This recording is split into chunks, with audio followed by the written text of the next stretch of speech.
So when we left off last week, we were talking about Palm Sunday and Holy Week, and I said, I'm glad that the story doesn't end with Good Friday, because that would kind of be a nightmare. And I said, a lot can happen in just 1 week. And so as we continue with that understanding that life continues on and on and on, we realize that we continue to have our joys and our sorrows. We still have blatant discrimination going on in this country against our LGBTQ family and friends. We have 2 lawmakers in Tennessee that were ousted for protesting school shootings, of all things. They were protesting that children shouldn't be killed in their schools, and they were removed from their positions of power. It sounds like maybe they will be reinstated tomorrow, but still. And we have so much going on all the time. We have the joy, we have the sorrow, we have the pain, we have the anger, we have it all. And so this morning when I was driving here, I was thinking about the message of what Easter means and spring, and we have sunshine. And I also, because I'm a little bit intuitive, I also was picking up still that there's still in this country, in this collective, there's still some fear and anxiety in the air. And not but and it's Easter, and Easter, regardless of what your faith tradition is, the idea is that it's a message of hope, or at least that's how I've always understood it. So I get to bring a message of joy and optimism today, which makes me happy. A few years ago on Easter, I asked us to take just a moment to contemplate, what does Jesus, and I know not all of us were raised in that tradition, but if you were raised in a tradition as a child that you were taught about a loving, kind Jesus, that's the Jesus I was raised with as a Methodist, as a little girl. I was raised with this loving, gentle kindness, and that's how I understood Jesus. And so when I was thinking about this a few years ago, I thought to myself, so when I was a little girl, what did Jesus feel like to me? And when I closed my eyes and I really thought about what is that message of Christianity or Jesus at its best, I closed my eyes, and the answer that I came up with was love. To me, as a little girl, Jesus felt like love, but love at every expression.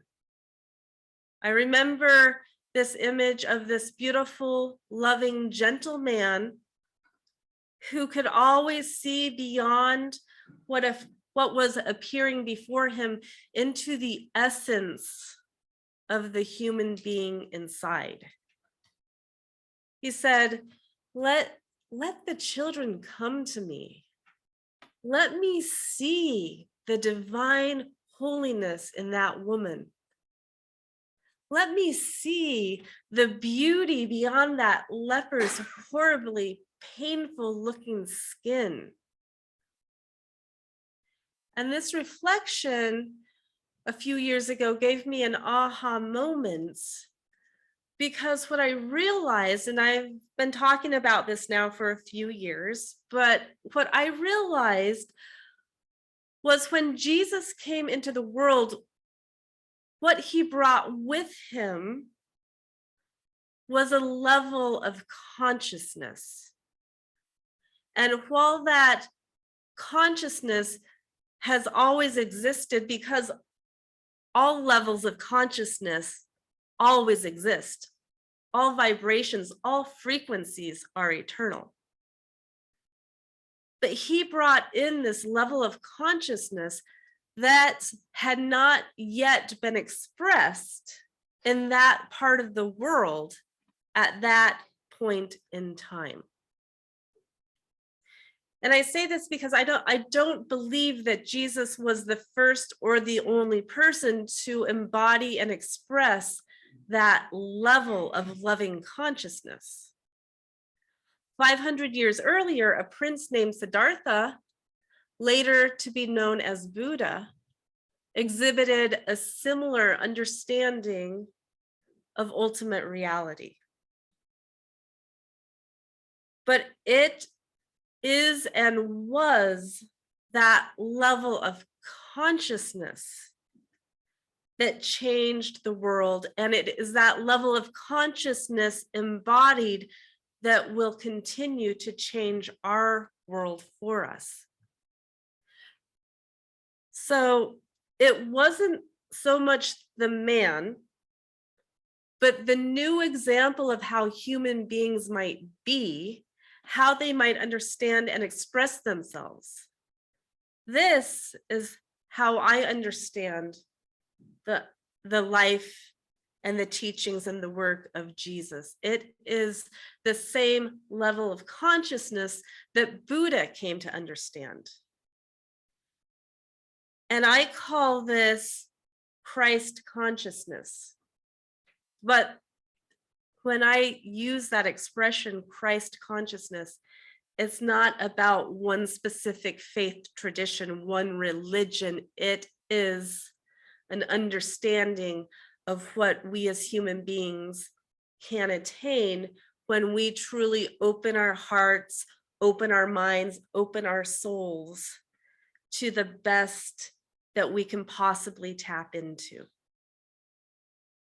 And so it was this level of conscious expression that a being in the form and name of Jesus came into the world and expressed through his lived life.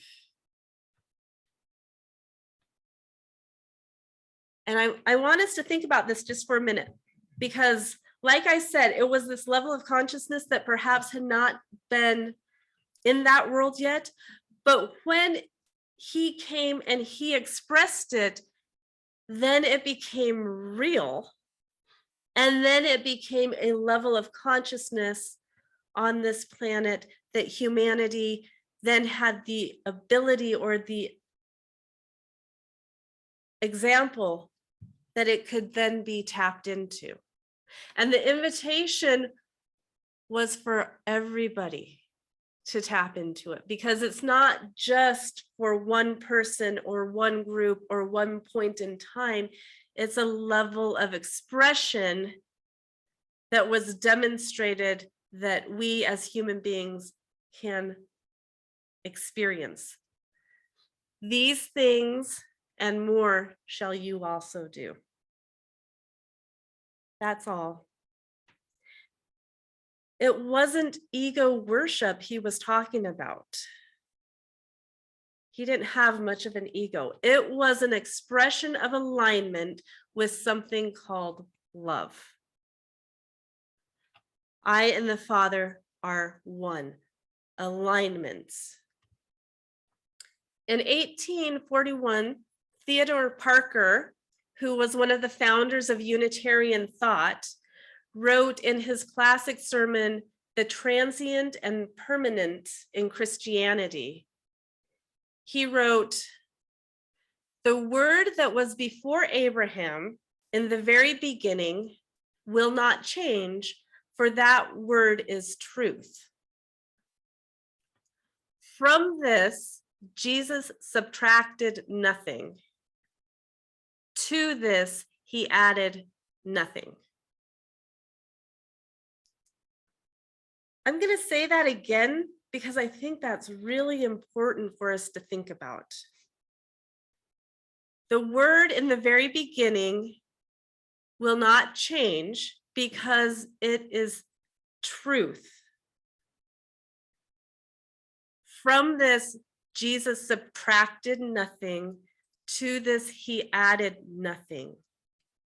Because you cannot add or subtract from truth. It just is. And so Jesus simply expressed that truth and reminded the rest of us that we can tap into it too. Truth has no beginning and no ending. It's just there for us to realize it, access it, and maybe uncover it within our own hearts, because it's in every single one of us. And so I'm going to ask a similar question this year, and I'm going to use a religious term that some of us don't hear very often, but we can hear it once or twice a year, and especially on Easter. But I'm going to invite us to reflect on within ourselves, what does a resurrection feel like? If resurrection is kind of feeling like you're new, kind of feeling like you're being born again, what would that feel like in your own heart? Because we always talk about Easter and the resurrection, or mainline Christianity does. We talk about it from the perspective of those who watched Jesus from an outsider's point of view. And we see the resurrection as something that happened to somebody else a very long time ago, and that somebody else was separate from us to the point that we have actually turned him into a god. So how can we possibly relate to the concept of resurrection as anything other than as an outsider? And so what has happened is that for many people, it's a story that doesn't necessarily translate to those of us who feel like we are still trapped in Good Friday. So we gloss over it or ignore it or remove ourselves from it, telling ourselves that something that amazing, that feeling of new hope, of feeling alive again, the idea that we can have a completely new life and be a different type of person, we think that that's not meant for us. But what if it is? What might that feel like?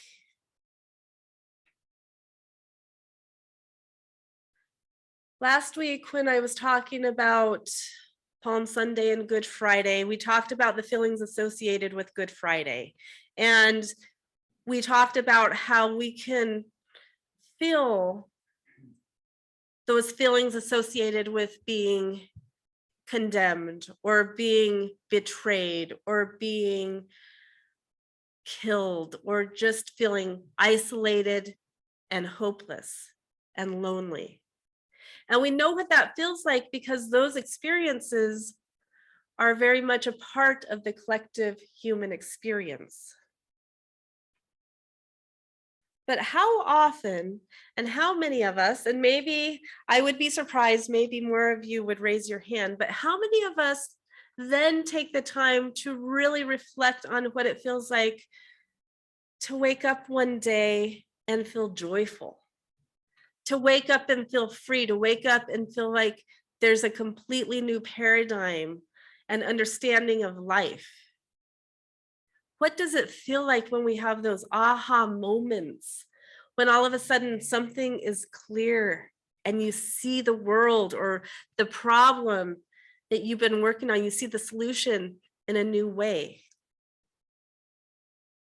It's kind of like there's this beautiful video that has been going around the internet for many years, but it's this video of a man who has been colorblind his whole life, and he puts on these glasses that allow him to see color for the first time.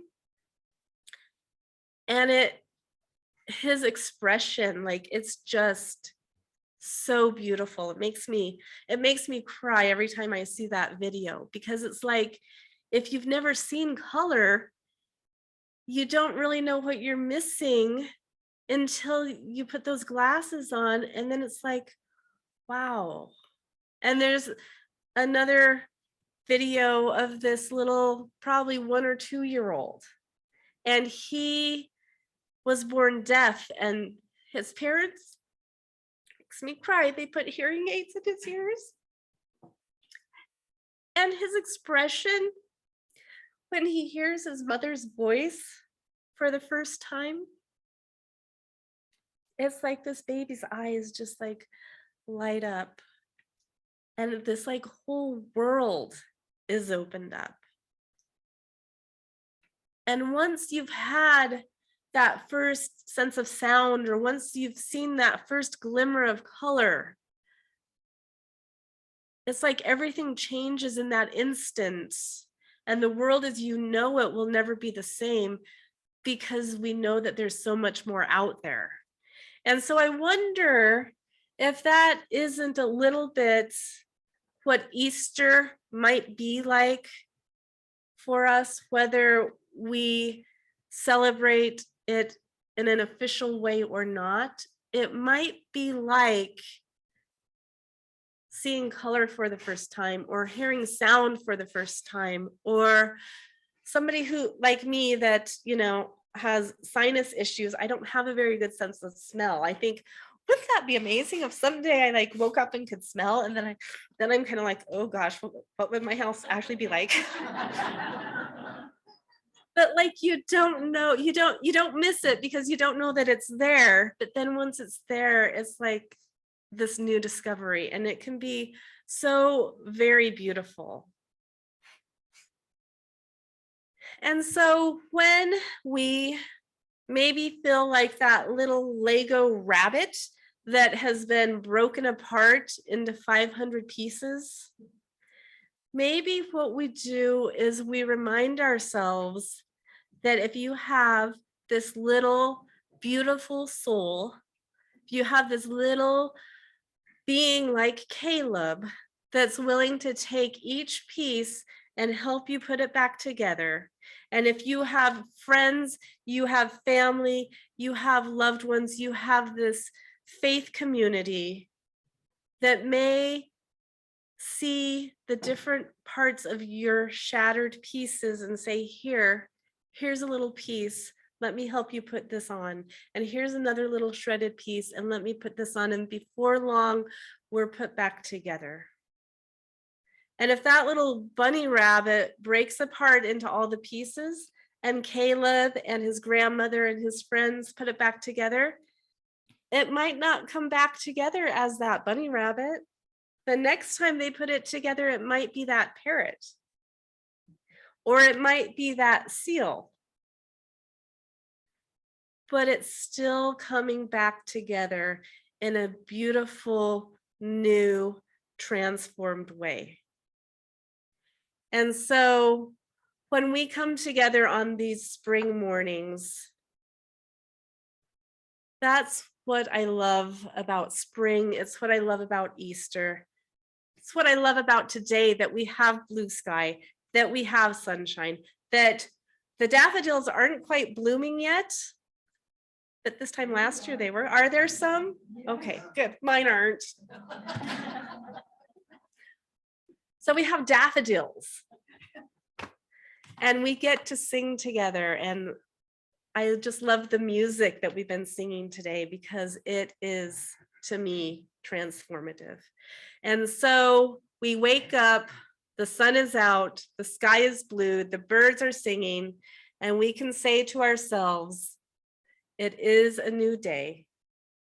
And we can smile because we really have been transformed. And now, as we sing our closing hymn, can I ask, before we sing, we need to invite the kiddos back up to help us sing. Would somebody run downstairs and just say, we're ready for them?